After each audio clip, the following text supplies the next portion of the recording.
Hey everybody, this is Perch, and a little bit of echo in this room. Sorry about that. This is going to be the he's recording in a bathroom bit, but I promise not. Anyway, we're talking about the Punisher. So we got some news. The Punisher's been on the shelf for a while. Marvel's doing where they're freshening up things with the character, and there was also this sense of, well, we keep having these people that go and they do protests, and they are wearing the Punisher logo, and we don't like that. So maybe we need to retire him. Is Punisher even a viable character anymore? I think, when January 6th happened, several people had Punisher shirts on. Joe and I did a bit contemplating what you could do with the Punisher now that, the logo was a problem for the company. So what they did is what people thought they would do, basically leave him alone for a while, not really talk about him, and eventually roll him back out with a, I was going to use the word half-baked idea. But that's for you to decide. So Jason Aaron, current writer of the Avengers, former writer of Thor, is doing a 13-issue Prestige format series. The Prestige means they're not going to cancel it before the 13 issues. I'm not sure what Prestige format means in this case, but it is coming in March.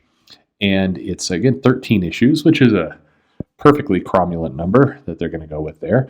But Jason Aaron is going to feature art from Jesus Sace, Paul Azteca, and Dave Stewart on colors.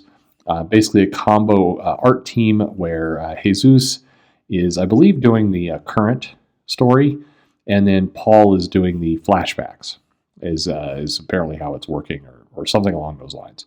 But the pitch that's got everybody kind of worked up, and you've already seen lots of videos of this, of the logo. So what is the deal with the logo? Well, the Punisher is shown in a couple pages with this bulletproof vest kind of over with a quote-unquote brand new logo. And it is for the Punisher. It's a modified kind of skull motif that vaguely looks like, I don't know, it looks like kind of Whitebeard almost from One Piece, or maybe, I'm not sure what this looks like, but what it's intended to be is from the Hand. So backing up a second, the plot that we're getting to in this, and Tom Brevoort's calling this the Born Again saga equivalent, the Daredevil Born Again saga equivalent for the Punisher. Okay, that's bold words there. We'll see. But what's basically going to happen is Frank Castle gets recruited by the Hand. So the Hand being the ninja organization that we've seen pop up in Wolverine a lot, and a few other places, Daredevil certainly, because Elektra has been tightly connected with the Hand. There's a storyline where Daredevil was influenced by the Beast and kind of ran amok. It was pretty forgettable. Anyway, Frank Castle is recruited by the Hand to serve their demonic master, known as the Beast, thanks to his unparalleled skills at murder. He is king of murder. So while he's with the Hand, he'll don a new logo that is, in theory, it's supposed to represent the Hand. And it sort of, kind of ish does, I guess. It's got kind of a weird little tusky, I don't know. Anyway, it's a choice. And the logo is getting beat up by people. Some have pointed out it's cultural appropriation because we're putting Castle in with the Hand. Okay, you're being cheeky there, but sure, why not?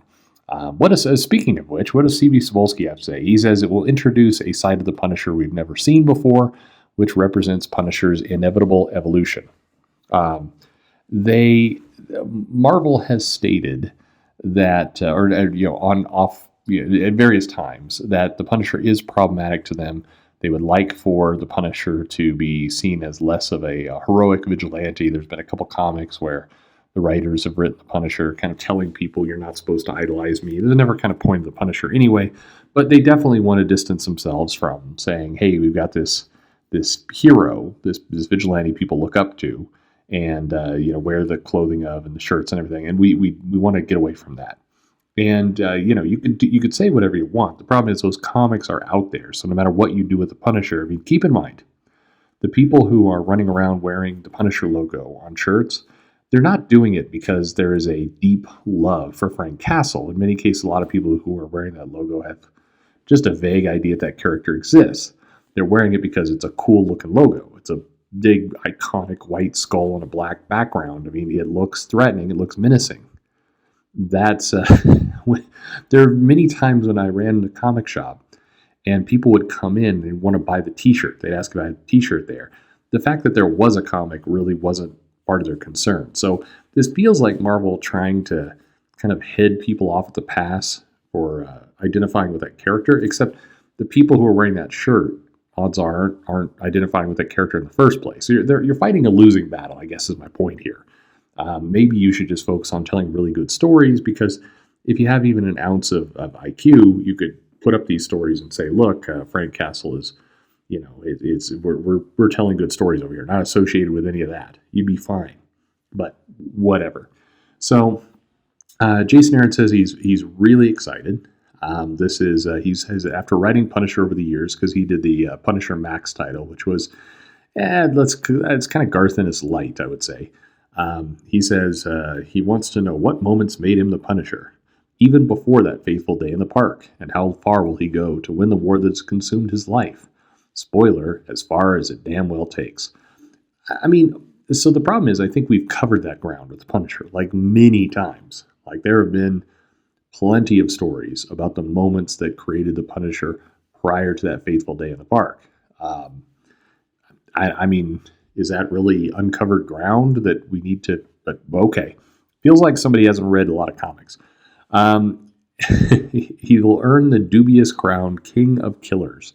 The story is destined next step in the dark and tragic evolution of Frank Castle, from troubled kid to heroic soldier to revenge-driven vigilante. Oh God, whatever you do, don't have this tortured, like, kid was abused part of this. You know they're gonna put some stuff in there anyway. Believe me when I say I'm excited for this story as anything I've ever written for Marvel. Which, in fairness, Aaron says about everything. He said it about World War Hulk. He said it about the Phoenix Tournament. He said it about the Avengers Multiverse. But he's always excited. Good for him. I mean, somebody should be excited. So where do we go with all this?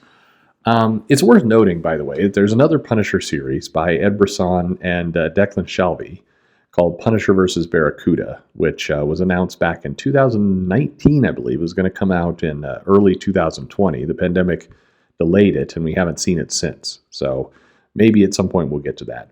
To back up a second, a little bit of history here. We have seen the Punisher, we have seen the Hand kind of recruit characters before.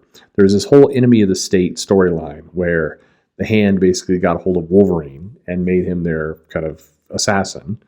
And that was also the storyline where they made Northstar an assassin, which was pretty badass, because it turns out a Northstar, if he's just a merciless killer, is very effective. His speed and powers make him pretty awesome as a character. But they've done that before, and then it was kind of a long game to get to Elektra, and then that was kind of forgotten later. But this isn't new ground. The fact that the Punisher has this new logo, new brand as part of the Hand is also, in theory, also not new ground. To me, and I'm kind of been surprised by people who have really zeroed in on the logo as the problem. I think there's a lot of other dubious things in there.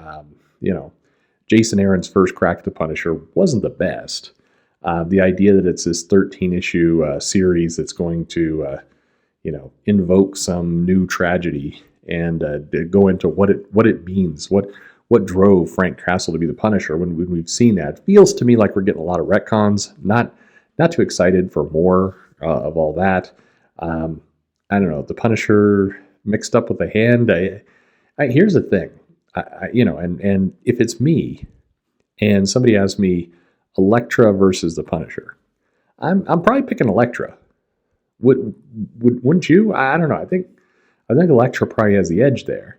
I know we had the series where Frank Castle, Punisher, and Elektra on the same team, and I think they made out and stuff. But the Hand has had, I think, tougher people. I think, like I said, the thing with Northstar, the thing with Wolverine, those were more effective stuff. I'm nothing against Frank Castle, nothing against Punisher. He's a great character, and when written well, some amazing stories. But the idea that the Hand is going to be like, now we have the King of Killers, when they've gone through like Electro, Wolverine, North Star. I mean, really? Again, no disrespect. Love Frank Castle.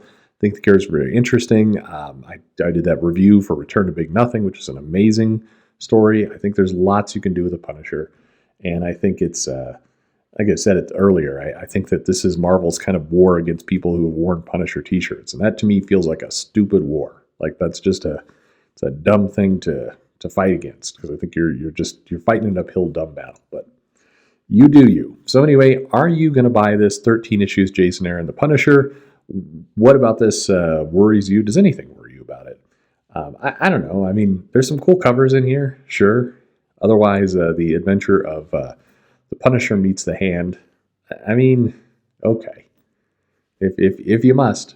But let me know your thoughts on the book below, and thanks for listening.